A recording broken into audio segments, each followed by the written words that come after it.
ishni qanday tashkil qilishni Yangiyo'l tumani misol tushuntiraman. Tumanda 1400 kilometr elektr tarmog'i, 422 ta transformator mavjud. So'nggi 5 yilda aholi elektr iste'moli 1,5 karra oshdi. Savol tug'iladi. Energetika infratuzilmasi ham shunga mos o'zgardimi? O'tgan davrda bor yo'g'i 60 ta transformator, 240 kilometr tarmoq yangilangan.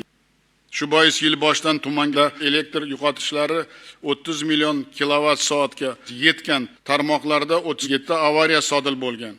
Tumanda to'lov intizomi yaxshi bo'lmagani uchun debitor qarzdorlik 43 milliard so'mga chiqib ketgan. Shundan 9.4 milliardi noreal qarzdorlik.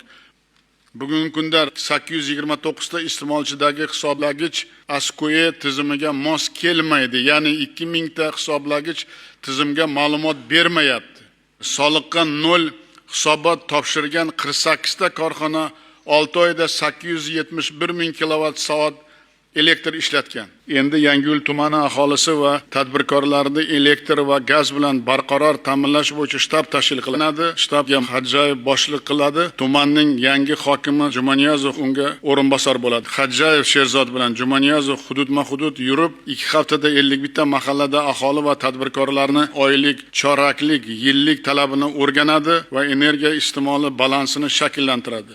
Bunda mavjud talab va yangi loyihalarni hisobga olib, qaysi mahallada transformator yoki gaz taqsimlash qurilmasini yangilash, qaysi birida tarmoq tortish, ASKOE va ASKUK tizimiga mos kelmaydigan hisoblagichlarni to'liq almashtirish, ma'lumot uzatmayotganlar bo'yicha uzluksiz aloqani ta'minlash, elektr va gaz yo'qotishlarini 2 karra kamaytirish bo'yicha dastur qilib ishni boshlaydi.